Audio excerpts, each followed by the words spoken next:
All right, good afternoon. For those of you who don't know me, I'm Tony Buono, Professor of Management and Sociology. And on behalf of our Bentley Research Council, I'd like to welcome you to our 5th annual Research Colloquium. I'm really honored to be chairing this event, but I have to admit, this past spring when Marcia and Bill double-teamed me in my office trying to talk me into this, I found it rather amusing that they were trying to convince somebody who was about to turn 70 to lead a research event focused on the future of work.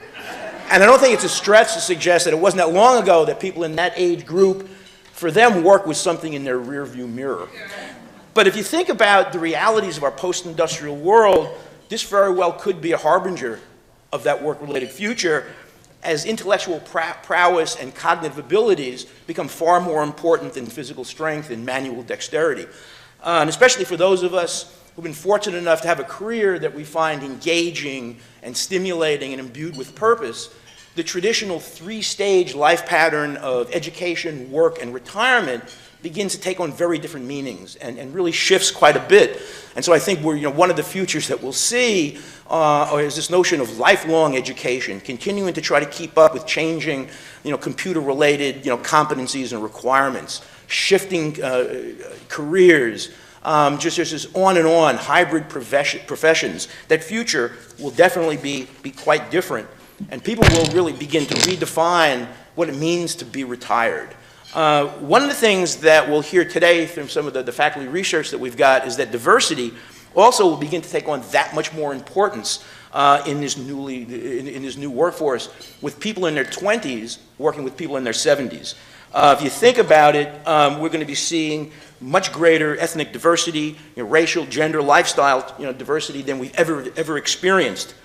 And companies will be faced with the challenge of meeting the needs of a mature set of workers with a much younger workforce. Now just think about it. As an example, many companies are beginning to experiment with what might be thought of as reverse mentoring, where senior level people are being assigned younger workers to give them insight into how technologies are challenging current programs and practices, how social media is transforming the way in which people view the organization and its product and services, and how institutionally embedded practices can impede rather than enhance workplace equality efforts.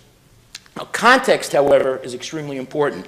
One of the things we'll hear later today is the critical role that good enough management and leaders with uncommon sense, the critical role that they play in organizations, especially where the ability to think about one's own thinking becomes a critical meta skill.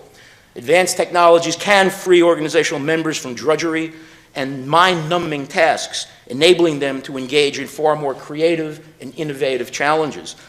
And we'll also hear how these technologies are beginning to redefine the very meaning of collaboration, as companies are beginning to explore new ways of actively aligning a broad portfolio of interorganizational relationships, partnerships, and alliances.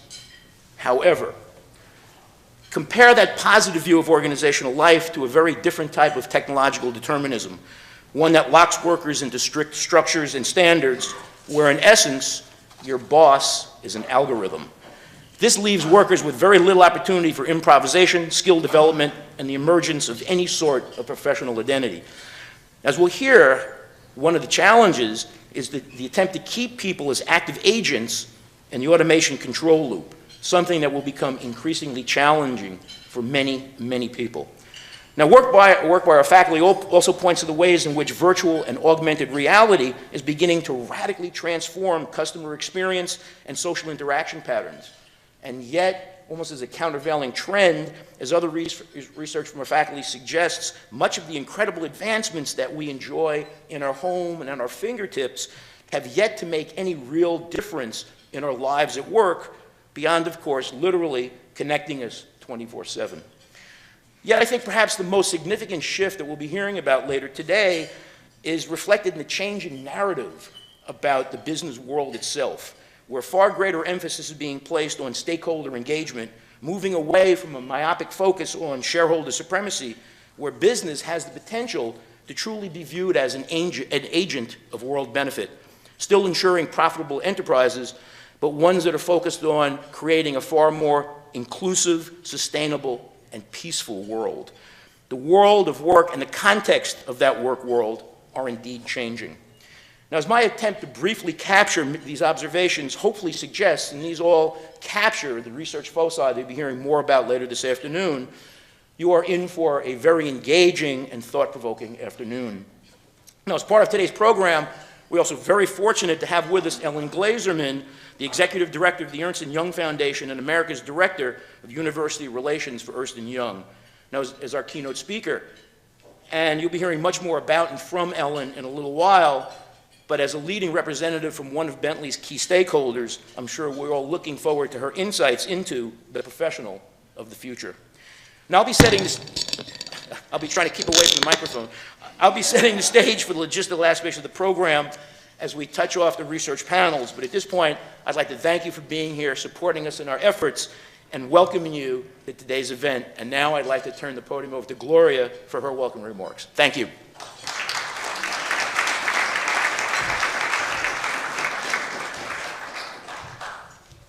Thanks, Tony.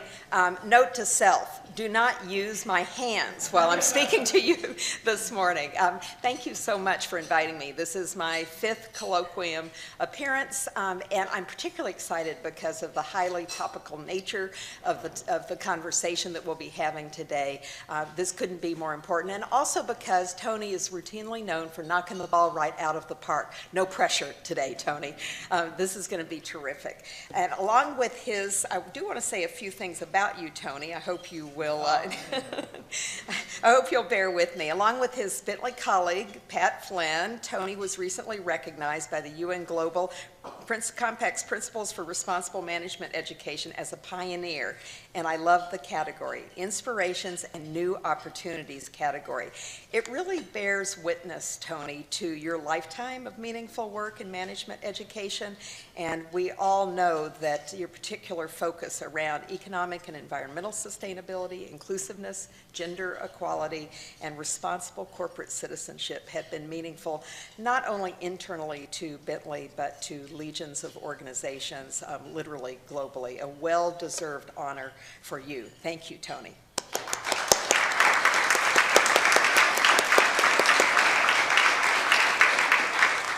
And your own work couldn't better relate to the future of work. And I also want to thank Marcia, of course. Honestly, what you have done as the chair of the Bentley Research Council over the last most meaningful years is just so reflective of the topics that have been chosen along the way. This one in particular today has to be just top of mind for researchers everywhere, for educators everywhere, and I would say for organizations of all type everywhere. And today, the audience is going to hear from 30 researchers from 15 different departments and offices. It is a huge reflection, I think, on Bentley's very diverse talent pool, as well as our faculty's appetite for cross-disciplinary research.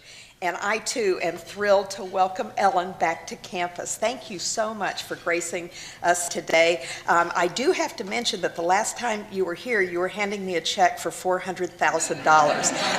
I don't know what you have in that, that case next to you, but thanks to you and the many partners at EY, we were able to launch a first-of-its-kind program aimed at truly transforming our undergraduate accountancy and finance curriculum. We received one of 5 grants that were the product of a national competition, and I have to remind all of us that the other 4 went to major national research, state research business universities. So for our standalone business school, this was an incredible coup, and we hope to revisit that type of discussion with you and EY in the future.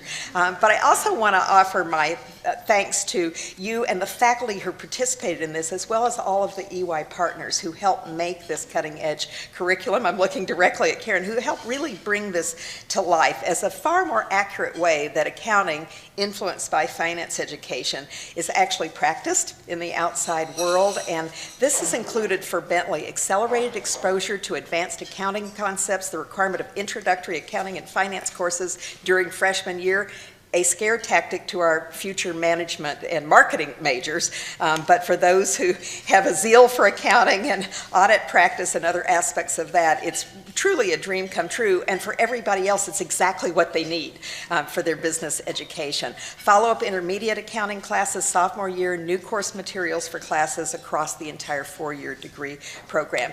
What it has allowed us to do is genuinely outpace other B schools over the past decade, something that we take pride in because we've produced a national model, and I just need to tell you, it couldn't have happened without EY, and it could not have happened without you, Ellen. So thank you so much for what you've done and your colleagues have done for Bentley. So I have a few thoughts myself about today's subject matter. I find it completely fascinating. In fact, it was the subject of our last Bloomberg radio show. And I had a chance earlier this week for National Association of Corporate Directors to moderate a panel that was talking about the transformation of business of all stripes, particularly through technology.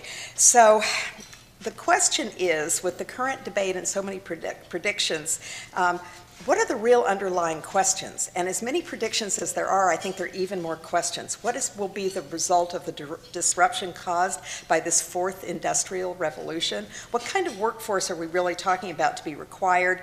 And who and what will be displaced? And what will be the eventual consequences of automation that already include things like cognitive computing and artificial intelligence, to just suggest a few of what continue to be the unknowns despite all the predictions. Of course, it's true, technological change has always been with us in the workplace, going back to the days of the Industrial Revolution, but it's today's warp speed with automation technologies and how they're developing at present and the scale with which they could disrupt the world of work that's largely without precedent. I know many in this room have probably seen or read, and perhaps also read, Thomas Friedman's new book, Thank You for Being Late. It examines our ability to adjust to an increasingly difficult world comprised of ever-accelerating technology, an increasingly volatile market, and aggressive climate change, the combination of which he fears is outpacing human adaptability. It means we're all breathlessly attempting to synthesize new information, master complex problems, and implement innovative practices, all while the world continues to change in very dramatic ways.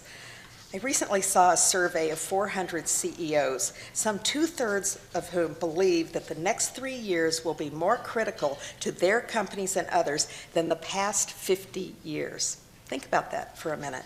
The forces creating this inflection point will be fast-changing technology and the speed of business transformation it unleashes. The increasingly formed power of the 21st century customer, constant pressures to innovate, and both predictable and unpredictable U.S. and global external forces. In just the past 3 years' time, 40% of these CEOs believe that they already were losing ground.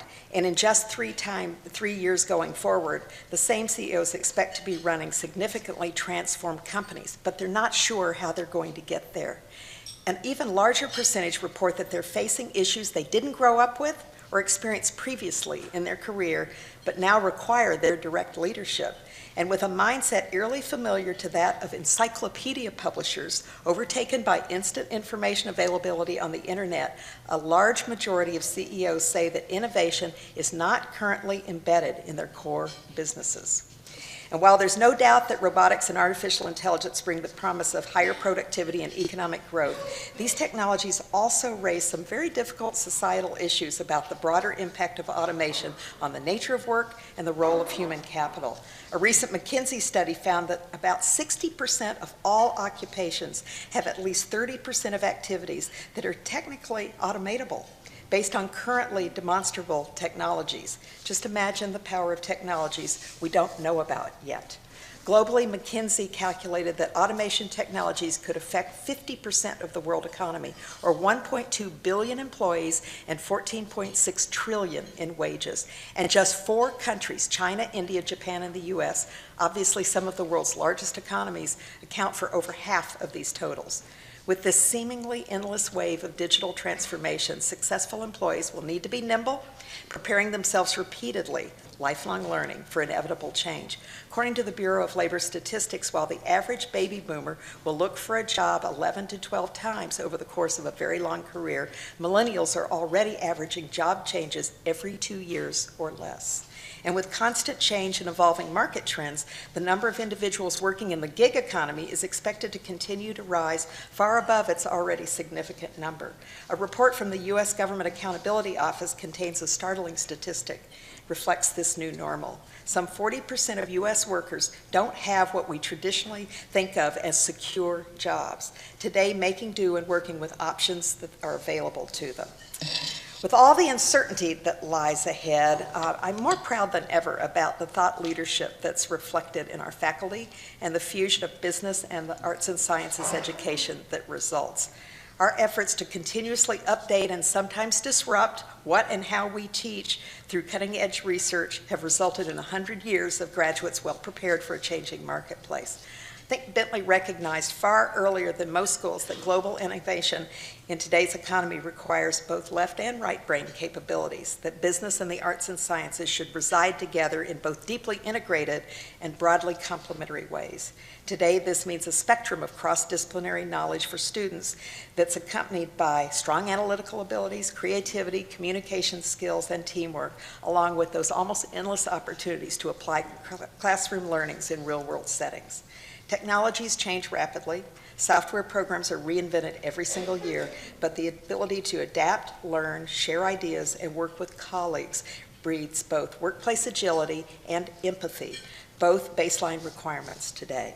Our students leave Bentley armed with knowledge, technical know-how, and those lifelong learning abilities needed for their first professional position and for whatever comes next. It's the reason why our graduates are so highly sought after. Business leaders and recruiters are searching for the very best talent that's ready to face the challenges of tomorrow's workforce, and year after year, thankfully, they come to Bentley to find it. So as you can tell, I'm into this subject matter. I'm excited about the program. I think our research council chose this topic because it's not only obviously important to Bentley, but to a world that's needing so badly far-sighted organizational thinking and that very nimble, well-prepared workforce. I'm very proud that we're playing a leading role in both the research and the evolving education model that I know, I have confidence in, will be coming and following just as required. So as you take a look at this afternoon's presentations, I think you're going to get a really, really deep, distinctive look at how our faculty members are keeping their eyes on the horizon. And I expect this afternoon that the audience will get more than a few aha moments coming from this discussion. I can't thank you enough for being here. I can't thank my colleagues at Bentley enough for what they're going to be presenting this afternoon. I can't thank Ellen enough for spending time with us today. It's so meaningful to us all. And I can't wait, along with today's program, to see you all at pub night for that well-deserved drink that is surely to follow for all of us guests and colleagues alike here at Bentley. So thank you for allowing me to come again today. And enjoy your lunch, and Ellen soon to follow. Thanks.